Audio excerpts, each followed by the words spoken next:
स्वागत है आपका हमारे channel short note for you में। ये पार्ट 2 होने वाला है सॉफ्टवेयर प्रोजेक्ट मैनेजमेंट की यूनिट 3 का। तो लास्ट वीडियो में हम पढ़ चुके थे फॉर्मुलेटिंग नेटवर्क मॉडल तक, और आज हम उससे आगे कंटिन्यू करने वाले हैं। और मैंने लास्ट वीडियो में आपको बताया था कि हमारे यहाँ की स्टेप ऑफ सीपीएम में एक 6th स्टेप मैंने यहाँ नहीं लिखा है, वो मैंने आपको ओरली एक्सप्लेन कर दिया था।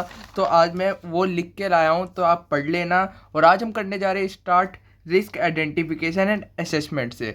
तो चलो स्टार्ट करते हैं। बात करें रिस्क आइडेंटिफिकेशन में, रिस्क आइडेंटिफिकेशन में हम क्या करते हैं, जो भी कोई भी हमारी प्रॉब्लम्स है, कोई भी अनसर्टेनिटी है, जो भी हमारे प्रोजेक्ट को इम्पैक्ट कर सकती है, हम उन्हें आइडेंटिफाई करते हैं। और रिस्क असेसमेंट में क्या होता है, वो जो हमारी प्रॉब्लम्स जो भी हमने एनकाउंटर करी है उन्हें हम एनालाइज करते हैं कि उनका हमारे प्रोजेक्ट में क्या इम्पैक्ट हो सकता है और उनका किस लेवल तक इम्पैक्ट हो सकता है। ह्यूज इम्पैक्ट हो सकता है, ये कम। तो चलो इनकी डेफिनेशन पढ़ लेते हैं। डेफिनेशन क्या कहती है? Risk identification is the process of identifying potential threat and opportunities that could impact the objective of the project। बस ये potential threat जैसे प्रॉब्लम्स जो भी हमारे प्रोजेक्ट के ऑब्जेक्टिव को इम्पैक्ट कर सकती है, उन्हें हम आइडेंटिफाई करते हैं। और रिस्क असेसमेंट में क्या होता है? असेसमेंट मतलब एनालाइज। ये आपको मैंने कई बार बता चुका हूँ। एक्सेस मतलब होता है एनालाइज। तो risk assessment involves evaluating the impact of each identifying risk. इसमें हम जो भी हमने रिस्क को एनालाइज आइडेंटिफाई करा है, उन सबको हम इवेल्युएट करते हैं और उनका इम्पैक्ट देखते हैं कि किस लेवल तक उनका इम्पैक्ट हो सकता है। Techniques like brainstorming, checklist, and reviewing historical data can help in identify and assessing risk। तो brainstorming में क्या होता है, ये हमारे इंडिविजुअल्स का ग्रुप होता है जो एनालाइज और आइडेंटिफाई करते हैं रिस्क को कि कौन कौन से उनके प्रोजेक्ट में रिस्क आ सकते हैं। चेकलिस्ट में क्या होता है, जो भी आपके प्रोजेक्ट ने इससे पहले रिस्क देख चुका है या आ चुके हैं उसमें रिस्क, उसकी हम जो भी नॉन रिस्क होते हैं उनकी हम एक चेकलिस्ट बना के रखते हैं। अगर कि आगे आने वाले समय में अगर उससे रिलेटेड कोई रिस्क आया तो हम उसे कैसे एनालाइज करेंगे, क्योंकि हम प्रीवियस उसे एनालाइज कर चुके होते हैं।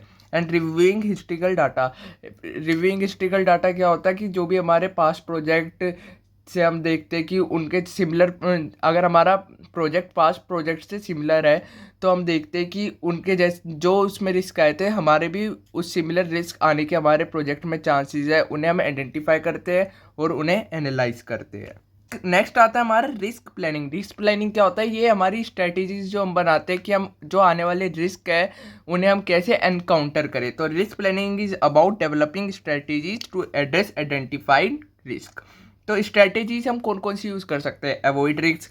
अगर रिस्क का इतना इम्पैक्ट नहीं है तो हम उसे सिंपली अवॉइड कर सकते हैं। तो नेक्स्ट है हमारा transferring risk to other party. जो भी उस पार्टी उस रिस्क को हैंडल अच्छे से कर सकते हैं, हम उसको कॉन्ट्रैक्ट के बेस पे उसे वो रिस्क हैंडल करने के लिए दे देते हैं।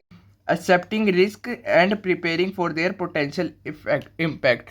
हम रिस्क को इम्पैक्ट एक्सेप्ट कर लेते हैं। अगर हमारे पास और भी कोई सोल्यूशन नहीं होता तो हम उसे एक्सेप्ट कर लेते हैं, और जो भी उससे आने वाले इम्पैक्ट है हम उसकी तैयारी कर लेते हैं कि इस रिस्क से हमारे ये इम्पैक्ट आ सकते हैं, तो हम उन इम्पैक्ट पे वर्क कर लेते हैं। Mitigating risk by taking protective measures. हम रिस्क को मिनिमाइज कर लेते हैं कोई प्रोटेक्टिव मेजर्स लेके। तो बात करें नेक्स्ट टॉपिक की, जो कि मोस्ट इंपॉर्टेंट टॉपिक है पर्ट और सीपीएम में डिफरेंस तो पक्का ही आता है, तो आप जरूर करना, ये भी मैं आपको आगे बताने वाला हूँ। और पर्ट और सीपीएम में बहुत सारी सिमिलैरिटीज़ है, फिर आगे हम इसका डिफरेंस भी पढ़ने वाले हैं। तो चलो पर्ट क्या होता है? पर्ट होता है हमारा program evaluation and review technique. इसकी अगर डेफिनेशन पढ़े तो प्रोजेक्ट मैनेजमेंट टेक्निक में आता है ये, और प्रोजेक्ट मैनेजमेंट टेक्निक में हमारा सीपीएम भी आता है। Use to estimate the time required to complete a project. ये हमारा जो टाइम है उसे एस्टिमेट करता है कि हमारे जो प्रोजेक्ट को है कितना टाइम रिक्वायर्ड है कि वो हमारा प्रोजेक्ट उस टाइम में कंप्लीट हो जाए। अब बात करें हम सीपीएम की, तो सीपीएम में हमें हर टास्क का डिटर्मिनिस्टिक टाइम पता था, जैसे कि टास्क ए को लगेगा 3 मिनट, बी को लगेगा 4 मिनट, 5 को लगेगा 6 मिनट। तो पर्ट और सीपीएम में क्या डिफरेंस है? पर्ट हमारे जैसे पर्ट में वही हम जो टास्क ए है उसमें हम देखते हैं कि उसे बेस्ट कंडीशन में कितना टाइम लगेगा, अगर उसे सारे रिसोर्स अवेलेबल है कितना टाइम लगेगा, अगर कोई रिसोर्स अवेलेबल नहीं है, कुछ दिक्कत आ जाए, रोस्ट कंडीशन में उसे कितना टाइम लगेगा, और मोस्ट लाइकली अगर सब सही है तो कितना टाइम लगेगा, एक तरीके से एवरेज टाइम कितना लगेगा। तो पर्ट में हम तीनों कंडीशन को देख के निकालते हैं कि हमारा टोटल टाइम कितना लगने वाला है। तो breaking down the project into smaller task and estimate the time needed for each task by considering estimates. Estimate हम इसमें कंसीडर करते हैं, optimistic, pessimistic and most likely. ये आपको मैं पहले भी पढ़ा चुका हूँ, अगर आपको थोड़ा बहुत याद आ रहा हो तो इन ऑप्टिमिस्टिक क्या होता है, हमारा बेस्ट कंडीशन में कितना टाइम लगेगा। पेसिमिस्टिक होता है जो हमारा रोस्ट कंडीशन में कितना टाइम लगने वाला है। और मोस्ट लाइकली कितना टाइम लगता है उसे, एक तरीके से एवरेज टाइम कितना उसे टाइम लगता है हर बार की तरह, यह मोस्ट लाइकली से निकालते हैं। तो इसका अगर हम फॉर्मूला देखें, इन तीनों टाइम को निकाल के फिर हम इनको फॉर्मूले से उसका जो एक पर्टिकुलर टाइम है वो निकालते हैं, एक तरीके से उसका एवरेज टाइम निकालते हैं। तो फॉर्मूला क्या होता है इसका, एक्सपेक्टिव ड्यूरेशन हमारे निकलता है O for optimistic, 4 into M होता है हमारा most likely, plus P pessimistic divided by 6। तो ये इसका फॉर्मूला होता है। अगर इसकी डेफिनेशन आती है तो आप गारंटीड ये सब पॉइंट लिख के आना, आपको अच्छे मार्क्स मिलेंगे। तो it was develop to handle project with high uncertainties and no routine activities. ये उन प्रोडक्ट के लिए होता है जिनमें अनसर्टेनिटीज़ आने के बहुत चांसेस होते हैं, जिनमें चेंजेस होने के बहुत चांसेस होते हैं, और जो टाइम टू टाइम वेरिएशन होता रहता है जिन प्रोडक्ट में, क्योंकि उनका कोई हमें फिक्स टाइम नहीं पता कि किस टास्क को किस क्या करने में फिक्स टाइम लगेगा। इसलिए इन प्रोजेक्ट के लिए सबसे सूटेबल है हमारा PERT. PERT incorporate network diagram known as PERT chart. जैसे सीपीएम का अपना चार्ट होता था, ऐसी पर्ट का भी एक नेटवर्क डायग्राम होता है।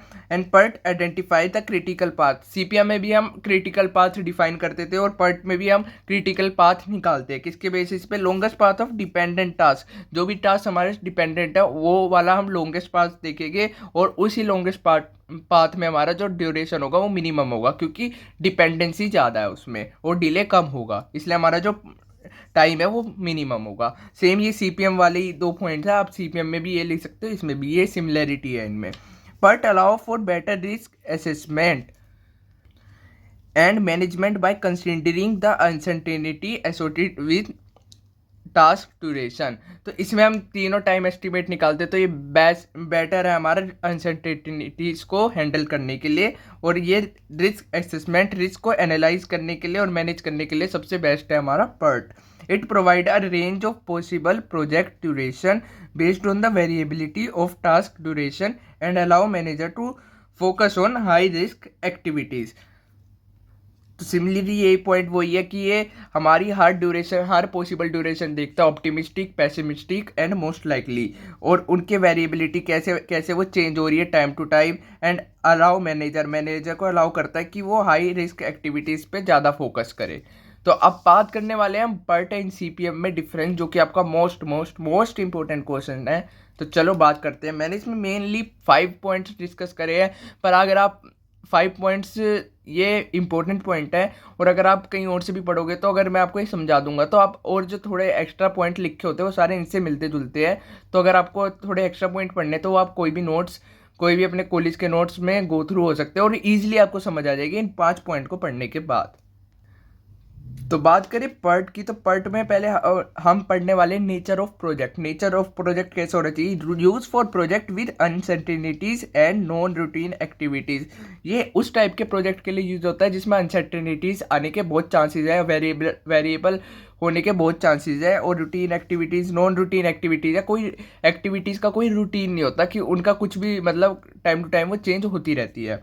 सीपीएम किसके लिए हमारे यूज़ होता है, use for project with well defined task, जिसमें हमारे टास्क बिल्कुल वेल डिफाइंड है, और नॉन ड्यूरेशन, हर टास्क की हमें ड्यूरेशन पता है कि किस टास्क की क्या ड्यूरेशन है। बात करें टाइम एस्टिमेट की, तो टाइम एस्टिमेट इसमें हम तीन वे से निकालते हैं। हम ड्यूरेशन निकालते हैं optimistic, pessimistic and most likely, तीनों को तीन अलग अलग ड्यूरेशन निकालते हैं इसमें। पर इसमें हम डिटर्मिनिस्टिक एस्टिमेट होता है क्योंकि हमें हर टास्क की ड्यूरेशन पता होती है।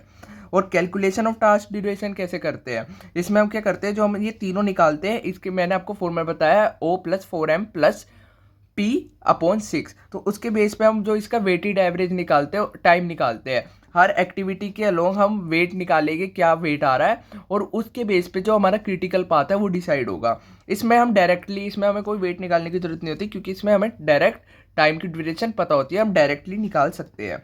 प्रोजेक्ट ड्यूरेशन क्या होता है, provide a range of possible project based on variability.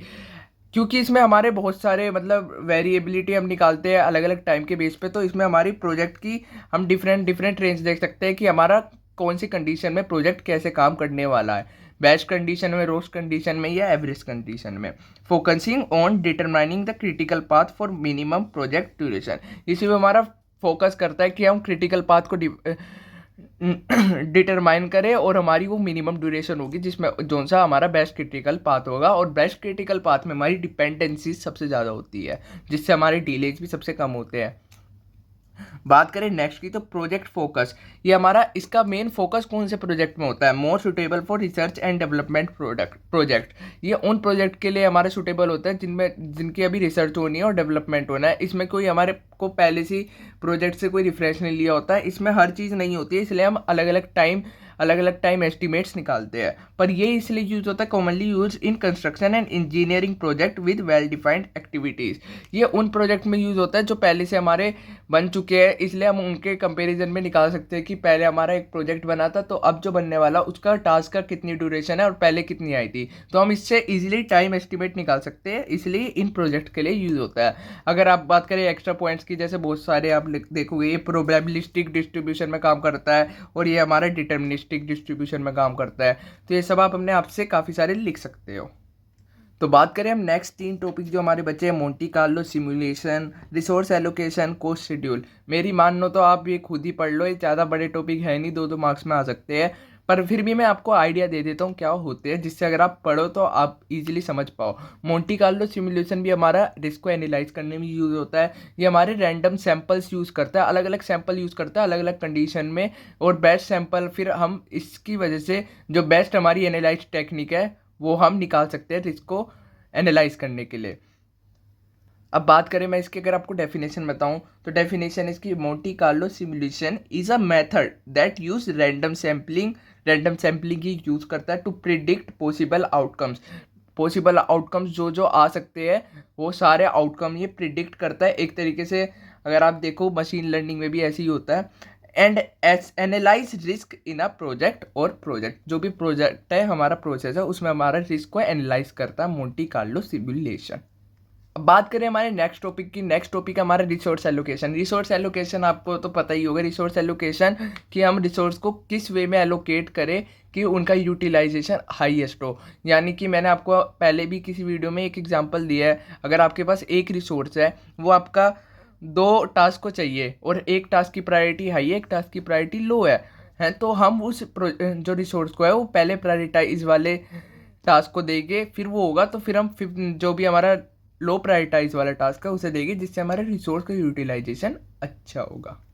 Next है हमारा कॉस्ट शेड्यूल। कॉस्ट शेड्यूल की अगर मैं आपको डेफिनेशन बताऊं, cost schedule is the planned allocation of time and money. Allocation of time और मनी को हम कैसे प्लान करते हैं जिस अपने जो प्रोजेक्ट को कंप्लीट करने के लिए, तो यही आता हमारा कॉस्ट शेड्यूल में। इसमें हम अपने जो टाइम और मनी को एलोकेट करते हैं एफिशिएंट वे में। इसका बारे में हम कॉस्ट के बारे में अभी इस यूनिट 4 में बहुत डिटेल में पढ़ने वाले, उसमें अलग अलग टेक्निक्स भी आएगी हमारी।